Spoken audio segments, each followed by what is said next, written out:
오늘 제목에서 표현되었듯이 이 자유라고 하는 이 단어가 다른 표현으로 하게 되면 이 권리라고 하는 단어로 이렇게 표현될 수 있겠습니다. 우리가 읽지 않았지만 고린도전서 9장 1절 이하의 말씀으로 이렇게 거슬러 올라가게 되면 사도 바울은 이 권리에 대해서 여러 번 언급을 하게 됩니다. 첫 번째 바로 사도 바울은 이 사도의 권리에 대해서 언급을 하고 있는데, 다메섹 도상에서 사도 바울이 주님을 만난 이후에 하나님께서 그를 통해서 놀라운 일들을 행하셨고, 그리고 많은 사람들에게 복음을 전함으로 또 그 복음 전함을 통해서 주께 돌아오는 역사들이 일어나게 되었죠. 그래서 이러한 일들을 직접적으로 경험한 사람들이 있을 것이고, 또 옆에서 그 사건을 바로 보면서 또 그것을 느꼈던 그런 사람들도 있을 것입니다.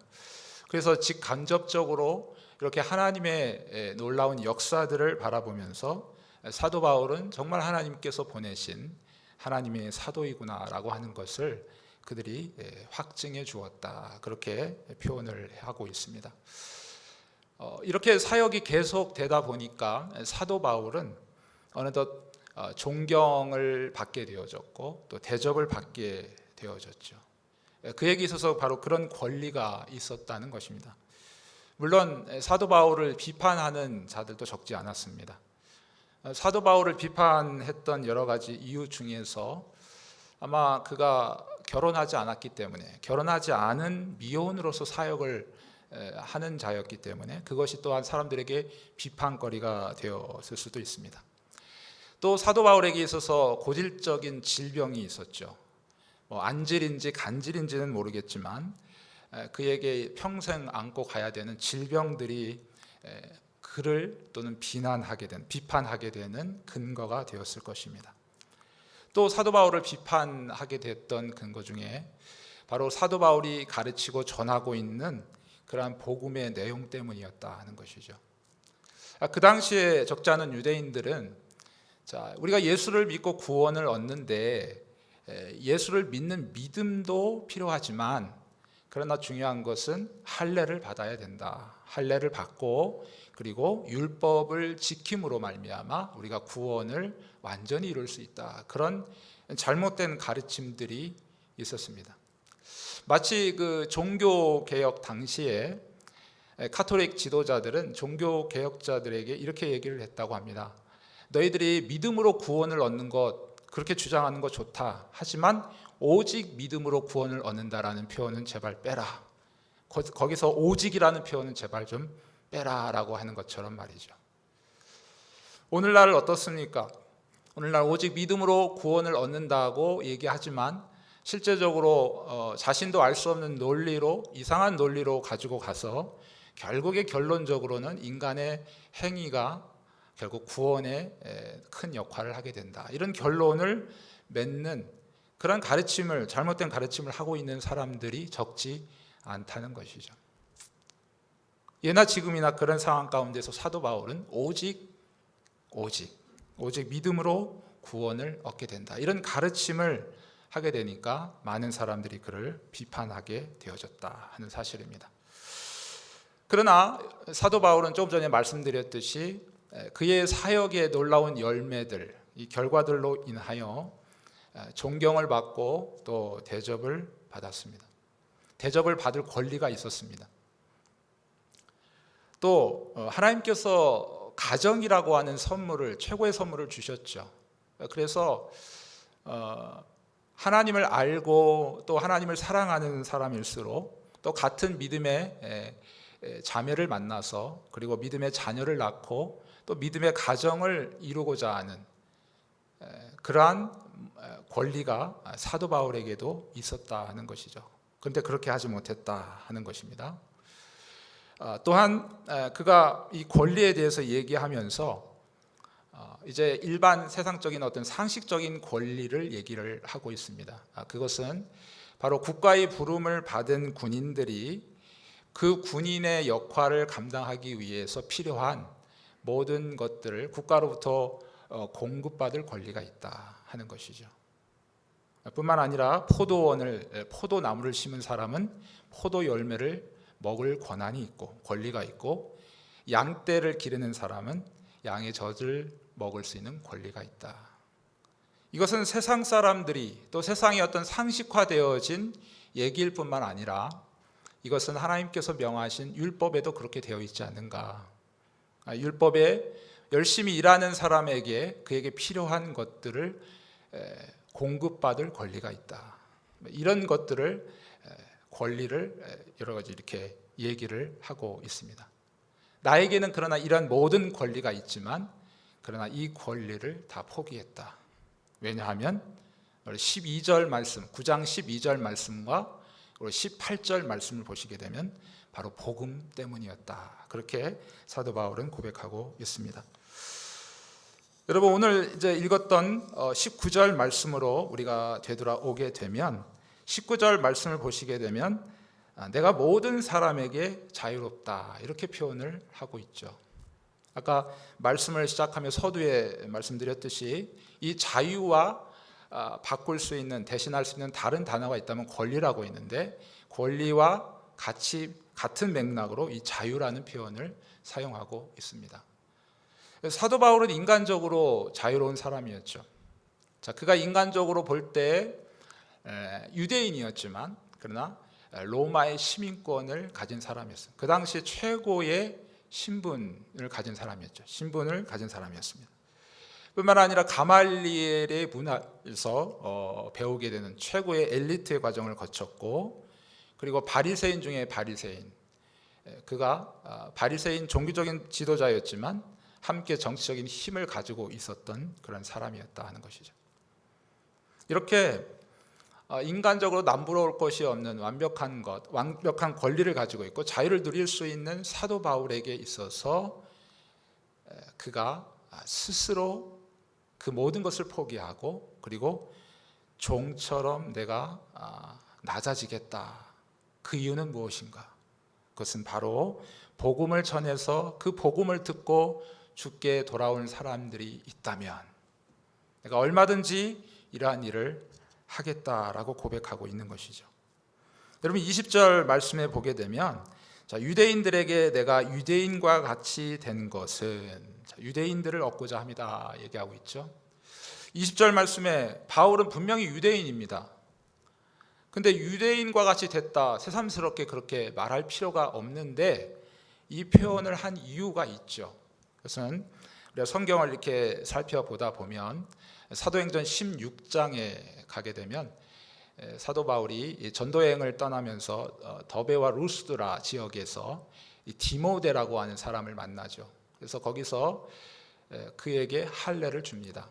할례를 주는 이유는 그곳에 유대인이 많았고 유대인 공동체가 있었고, 그리고 앞으로 사역하게 될 디모데가 유대인들과 함께 사역해야 될 그런 상황이었기 때문에 앞으로의 디모데의 사역에 걸림돌이 되지 않도록 유대인들의 눈높이에 맞춰서 할례를 행한 것이죠. 자, 20절 우리 또 중반절에 보게 되면 율법 아래에 있는 자들에게는 내가 율법 아래에 있지 않지만 바로 율법 아래에 있는 자같이 된 것은 율법 아래에 있는 자들을 얻고자 합니다. 사도 바울은 율법 아래에 있지 않습니다. 여러분, 율법 아래에 있다는 말이 무엇일까요? 율법의 요구는 그렇습니다. 율법은 10계명이 있다면 이 10계명을 완전히 지켜야만 율법의 요구를 이룰 수 있는 것이죠. 그러나 10개 중에서 한 계명이라도 지키지 못하면 율법의 정죄를 받고 저주를 받게 되는 것이죠. 그러니까 이게 율법 아래에 있는 것입니다. 그러나 예수께서 오셔서 바로 우리의 죄값을 치르시고 그리고 율법의 요구를 완벽하게 이루어 주셨죠. 그래서 그 율법에 완벽하게 이루신 그 의가 우리에게 덧입혀져서, 우리에게 전가되어져서 우리가 하지 않았지만 바로 우리가 한 것처럼 하나님께서 인정해 주시고 우리를 의롭다라고 그래서 의롭다라고 하셔서 우리를 그렇게 인정해 주셨다, 법적으로 이렇게 선포해 주셨다 하는 것이죠. 사도 바울은 더 이상 더 이상 율법 아래에 있지 않습니다. 그러나 내가 율법 아래에 있지 않지만 내가 율법 아래에 있는 자 같이 된 것은 아직까지도 율법 아래에 있어서 주님을 알지 못하고 그리고 율법을 실천하고 행함으로 말미암아 구원을 얻을 수 있다고 믿는 그들에게 복음을 전함으로 그들이 바로 이 예수 그리스도의 복음 안에 들어와서 진정한 하나님의 구원을 경험하도록 하기 위해서 사도 바울은 바로 그 자리까지 낮아지기를 원한다. 그렇게 말하고 있습니다. 그뿐만 아닙니다. 21절 말씀에 보게 되면 율법 없는 자에게는 내가 율법 없는 사람이 아니지만 내가 율법 없는 자처럼 된 것은 바로 율법 없는 자를 구원하기 위함이다 라고 하는 사실이죠. 율법 없다라고 하는 표현이 무슨 표현일까요? 말 그대로 여러분 하나님을 믿지 않는 불신자들이겠죠. 불신자들, 하나님을 인정하지 않는 자들에게는 율법이 없습니다. 율법이라는 것이 있을 수가 없겠죠. 또 다른 의미에서 율법이 없는 자는 바로 율법 폐기론자들이죠. 무율법론자들. 오늘날로 말하면 구원파식 신앙을 갖고 있는 사람들. 그러니까 우리 믿음으로 구원을 얻었으니까 우리가 그 이후에 우리가 편안하게 죄를 지을 수 있고 죄를 지어도 회개할 필요가 없고 우리가 그냥 편안하게 살아도 된다라고 그렇게 믿는 사람들이죠. 그러나 여러분 우리가 율법 아래에 있지 않지만 더 이상 율법을 우리가 지킴으로 말미암아 구원에 이르지는 않지만 예수의 공로로 말미암아 그러나 우리는 율법이 있는 자입니다. 왜냐하면 하나님의 자녀로서 또 하나님의 영광을 위하여 하나님의 거룩한 자녀로 성화되기 위해서 우리는 이 율법인 십계명 특별히 십계명을 지켜야 하는 그런 성도들의 모습인 것이죠. 우리가 십계명을 지키고 이 하나님의 말씀을 순종하는 과정을 통해서 우리가 하나님께서 우리에게 주시는 기쁨과 그리고 참된 행복을 경험하게 될 것이다. 그리고 성도는 거룩함으로 나아가게 될 것이다. 바로 이것이 사도 바울이 지금 주장하는 것이죠. 그러나 내가 지금 율법 없는 자는 아니지만 그러나 마치 율법 없는 자처럼 된 것은 바로 율법 없는 자들, 잘못 알고 있는 자들, 복음을 잘못 알고 있고 잘못된 이단의 유혹에 넘어가서 그릇된 길을 가고 있는 자들에게 바른 복음을 전함으로 그들이 이 진리의 길로 올 수만 있다면 내가 얼마든지 낮아질 수 있다. 이렇게 사도 바울이 고백하고 있는 것입니다. 사도 바울이 이렇게 고백하게 된 이유가 무엇일까요? 사도 바울이 위대해서 그랬을까요? 그것은 아닙니다. 성경의 다른 성경을 우리가 보게 되면 디모데전서 1장 16절에 보게 되면 1장 15절에 그렇게 유명한 고백이 나옵니다. 나는 죄인 중에 괴수다. 모든 사람들 중에 모든 죄인들 중에 우두머리 괴수다 이렇게 표현하면서 그럼에도 불구하고 내가 긍휼을 입은 까닭은 바로 예수 그리스도께서 내게 먼저 일체 오래 참으심을 보이사 후에 주를 믿어 영생 얻는 자들에게 본이 되게 하려 하십니다. 바로 예수 그리스도께서 먼저 나에게 본을 보여주셨기 때문에 삼위 하나님께서 구원을 완성하시고 우리에게 그 은혜와 풍성한 사랑을 보여주셨기 때문에 그것을 주셨기 때문에 그 은혜를 깨달은 자라면 내가 마땅히 그 권리를 누리고 그 자유를 누릴 수 있지만 그러나 그것을 기꺼이 포기하고 나는 종처럼 그렇게 이 복음을 낮아진 자리에서 전하겠다. 그렇게 고백하고 있는 것이죠. 그러면 성부 하나님께서 우리를 구원하도록 계획하시고 그리고 그 계획에 따라 성자 예수께서 친히 이 땅에 몸을 입고 오셔서 그 구원을 이루어 주시고 그리고 성령께서 바로 우리의 구원을 확증시켜 주시는 것이죠. 우리 마음 가운데 그 주님을 믿게 되는 역사를 일어나도록, 이 삼위 하나님의 구원의 완성을 통해서 하나님의 그 긍휼하심과 구원의 풍성함을 우리가 느끼게 되었다. 그러므로 나는 지금 모든 것을 갖고 있지만 그러나 그것을 포기하고 종처럼 낮아진 위치에서 복음을 전하기를 원한다. 이렇게 말하고 있습니다. 특별히 여러분 빌립보서 2장 5절 말씀에 보게 되면 예수 그리스도의 성육신, 그것이 그에게 크게 다가왔던 것 같아요. 하나님께서 인간의 몸을 입으셨다. 이게 굉장한 일이죠. 여러분 애들 동화에 보면 왕자와 거지라는 그 동화에 보면 그 왕자가 거지로 낮아졌다, 그런 얘기 나오죠. 그런 수준이 아닙니다. 우리가 가능하다면 여러분 사람이 곤충이 될 수 있다고 한다면 굉장한 일일 수 있겠지만 역시 피조물이 피조물 된 것뿐입니다. 고작 의미가 없는 것이죠. 그러나 성육신, 예수께서 사람의 몸을 입으셨다는 것은 굉장한 사건인 거죠. 왜냐하면 예수님은 하나님이시기 때문에, 창조주이시잖아요. 그 창조주이신 그 하나님께서 사람의 몸을 입으셨다 하는 것이죠. 영원하신 하나님께서 유한한 사람의 몸을 입으셨다. 이것은 묵상하면 묵상할수록 엄청난 사건입니다. 이 하나님의 나를 향한 그 긍휼하심과 은혜의 풍성하심을 사도 바울이 깨달았기 때문에 오늘 나의 모든 권리를 포기하고 낮아진 자리에서 복음을 전하기를 원한다. 이렇게 사도 바울이 고백하고 있다 하는 것입니다.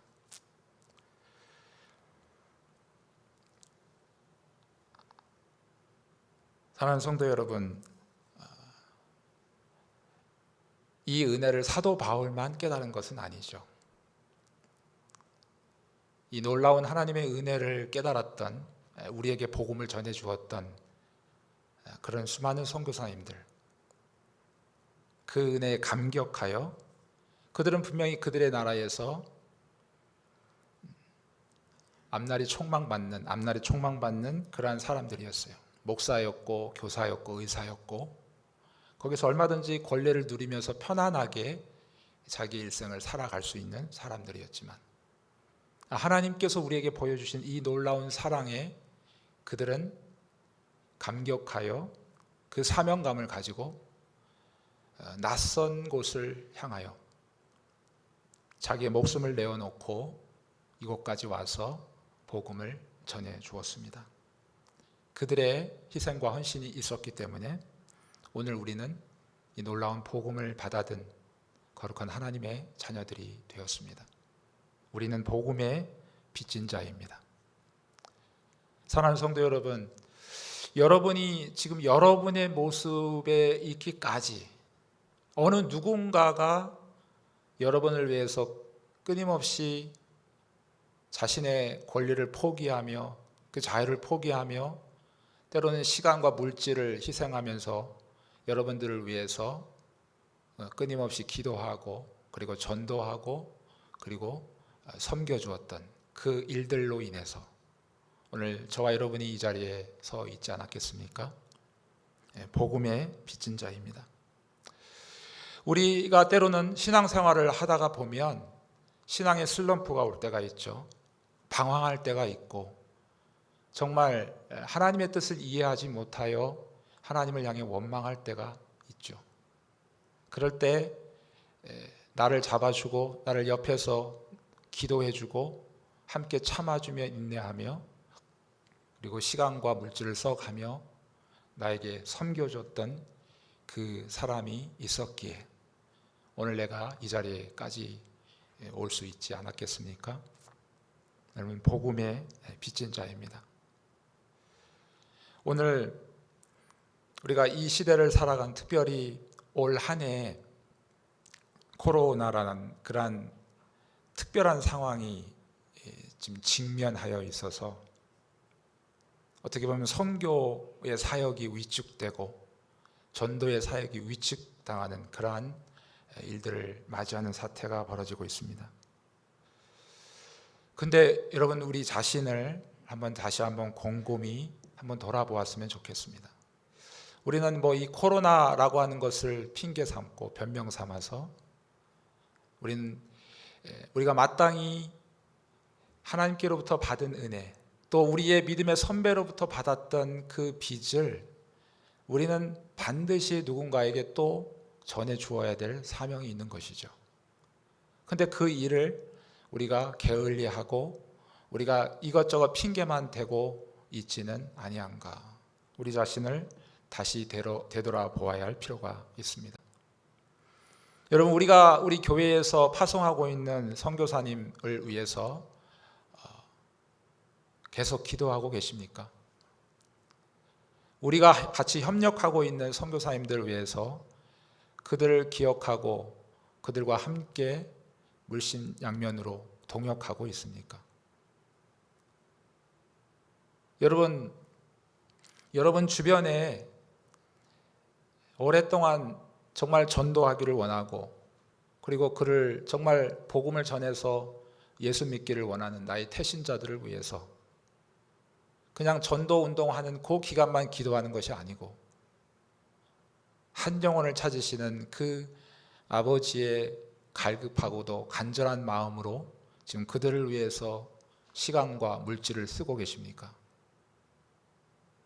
지금 내 옆에 구역 안에 또는 전도회 안에 또는 동료 교사가 어느 누군가가 어떤 어려움을 당하고 믿음의 시련을 당하는 가운데 그가 절망하며 신앙의 슬럼프에 빠져 있는데 여러분이 그를 돌아보면서 또 그들에게 격려하고 그들을 세워줄 그런 열정이 있으십니까? 오늘 선교 헌신 예배를 드리면서 우리가 매주일 매달 한 번마다 드려지는 이런 어떤 습관적인 그러한 예배가 아니고 우리에게 하나님께서 주셨던 구원의 풍성한 은혜를 다시 한번 이 시간들을 통해서 우리 마음 가운데 확인하고 우리 자신을 돌아보면서 하나님께서 지금 나에게 원하시고 우리 가정에 원하시고 우리 교회에 원하시는 것이 무엇인지를 다시 한번 깊이 그 뜻을 찾고 우리가 하나님 앞에 하나님의 도움을 구하는 그러한 이 시간이 되어졌으면 좋겠습니다. 그래서 오늘 이 시간 이 말씀을 함께 기억하면서 오늘 이 시간 함께 통성으로 잠깐 같이 기도했으면 좋겠습니다. 하나님께서 그 영혼들을 구원하실 것입니다. 하나님께서 우리를 보낸 선교사님을 통해서 영혼을 구원하실 것이고 그리고 여러분의 태신자를 또한 하나님의 때에 하나님께서 그 영혼들을 구원해 내실 것입니다. 그러나 우리가 그들을 섬기고 우리가 할 수 있는 권리를 포기하고 우리가 당연히 누릴 수 있는 자유를 포기하고 그들을 섬기며 그들을 주님께로 이끌고자 하는 그러한 우리의 작은 헌신은 바로 우리의 몫으로 남겨놓으셨다 하는 사실입니다. 오늘 이 시간 우리 자신을 되돌아보면서 우리 선교사님들을 위해서 기도하시고 여러분의 태신자들을 위해서 함께 기도했으면 좋겠고요. 그리고 같은 구역이나 또는 전도회나 또는 동료 교사들 중에 정말 믿음의 시련을 당하여 고통당하는 이가 있지 않는지 돌아보면서 그들이 그 믿음의 시련을 잘 이겨나가고 믿음 안에서 우뚝 세워져 갈 수 있는 그러한 믿음의 거장들로 세워질 수 있도록 위해서 시간 함께 통성으로 기도하는 시간 갖겠습니다. 기도하시겠습니다. 하나님 아버지 하나님 은혜를 감사함을 드립니다. 주님께서 오늘 이 시간에도 우리에게 귀한 말씀을 허락하여 주시고 은혜 베풀어 주심을 감사함을 드립니다.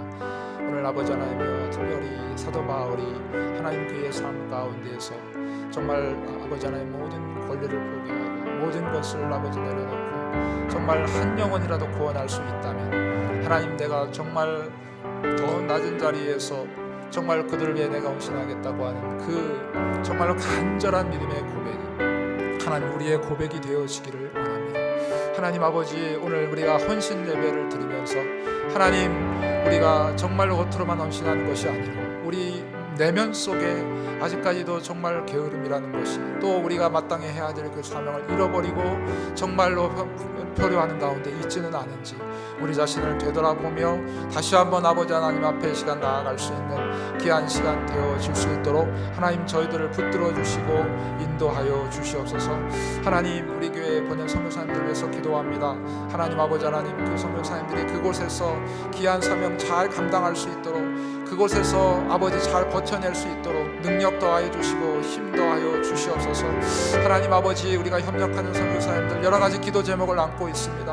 하나님, 우리가 그 기도 제목을 볼 때마다 그냥 지나치는 것이 아니고 그들을 위해서 우리의 시간을 드리고 우리의 물질을 드리고 하나님 앞에 아버지 하나님이여 정말로 우리의 모든 것들을 드려 기도하며 같이 동역할 수 있는 저희들 되어질 수 있도록 하나님 도와주시옵소서. 정말로 이 하나님의 긍휼과 풍성하심을 정말 경험한 자라면 아버지 하나님이여 사도들처럼 이러한 놀라운 열정을 가지고 정말로 아버지 하나님이여 지금도 정말로 아버지 하나님이여 완강히 반대하며 거부하는 나의 태신자들을 바라보며 실망하지 않고 그들을 위해서 끊임없이 기도하고 또한 섬기며 정말 주님께서 그를 구원하실 때까지 끝까지 하나님의 은혜를 구하는 저희들 되어지도록 주님 인도하여 주시옵소서. 하나님 아버지, 지금 구역 안에 또는 전도회 안에 동료교사들이 아버지 하나님 힘들어하며 고통당하는 자들이 있지 않습니까? 하나님, 우리가 그들을 볼 수 있는 눈이 열게 하여 주시고 하나님 그들을 세워주며 말씀으로 세워주고 기도로 세워주며 함께 일어나서 함께 이 귀한 일들을 잘 감당해 나아갈 수 있는 거룩한 은혜가 저들 가운데 또한 있어지도록 하나님, 우리의 복음의 빚진 자의 삶이 이제 아버지 하나님 또 다른 사람들을 세워가는 거룩한 삶이 되어질 수 있도록 하나님 저희들